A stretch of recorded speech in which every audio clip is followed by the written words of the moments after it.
So, Crystal, I gave a brief interview. I mean, not interview, an introduction about yourself. That you are with the B Lynn Group. That you're a star of Oxygen's reality hit, The House Glam, and you're coming out with your jewelry line. So, first of all, how you doing this great day? I'm great, thank you. And sorry about that. I'm glad to be here, though, and thank you guys for having me on the interview. I really appreciate it.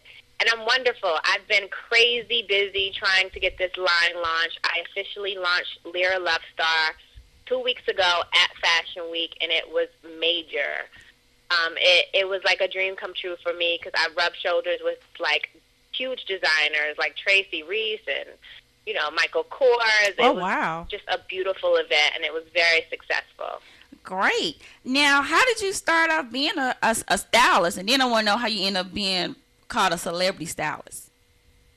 Definitely. Well, I went to school at Clark Atlanta University, and I Okay. went to school for film and TV production. I always wanted to work in fashion, but when I originally started, there weren't like a lot of stylists, so I never thought that I could kind of make the kind of money I wanted to make in styling. I mean, in fashion. So at first I was like, okay, I'm gonna do video editing because I loved it, and I love everything film and TV. The behind the scenes of it, it just intrigued me. So it wasn't until like my sophomore year, a college professor kind of introduced me to costume design and styling, and he gave me this book. It was like a 411 of all the stylists, directors, lighting, casting directors, like all the who's who behind the scenes. It was like a directory that you could call, and I literally stalked about every single stylist in this book until somebody called me back, and her name was Deborah Ginyard. She's a stylist in New York. She gave me my first internship, and it was on the Monica Boy Is Mine album release Oh, okay. photo shoot, the album cover photo shoot, and from there it was history. Like the first day I walked on set, I knew that this would be my life and my passion. So you styled Monica for her for the album cover, or you just That was my first internship. So okay? I was assisting a stylist by the name of Derek Kahn, who I love. He's from he lives in London, I think now, but he was huge. He did like Pink and Monica and Escape at the time. So I worked with him for quite a bit. Every time he would come into Atlanta, he would hire me, and he promised me a job when I got to New York. So it was just about being persistent, and, I moved to New York 2 days after I graduated. I got an internship at Essence Magazine. I worked there for 6 months to a year, and then I assisted for another year and a half. I always say the key to being successful is mastering your craft, and a part of that is, assisting and learning your craft. So I assisted for like 2.5 years total before I started to do my own job. Okay, wow. So with you being well, let me ask you this: when were you officially named as being a celebrity stylist? Was it that one big client that you had, or was like multiples of celebrity clients that you had, like maybe like B-list artists that led you to the A-list artists, or was it just that one A-list artist that you had that you was able to get your name circulated around? Well, I think I could probably say my first big break was, which is very different from some other people's career. Because some people's career, you work your way to the top, and mine was like a bit different.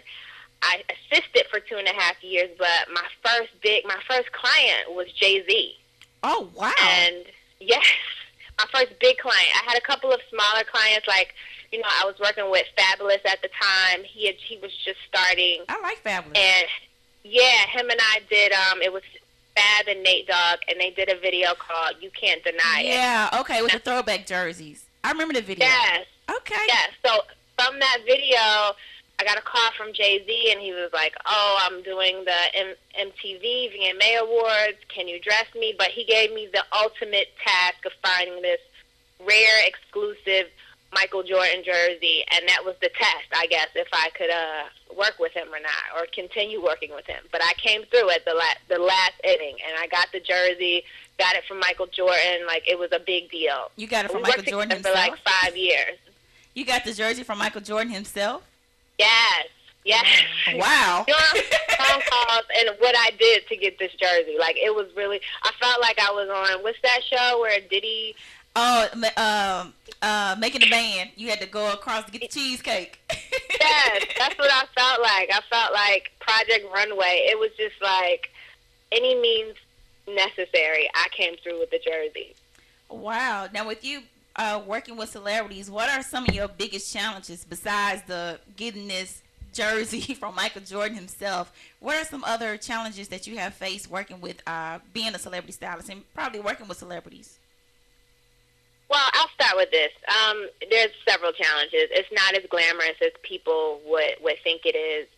Um, it's behind the scenes. It's a very fast-paced world. It's a very you have to be very forward and proactive in thinking, and you have to be able to multitask and have a team and give direction good. It's if the attention to detail is so necessary.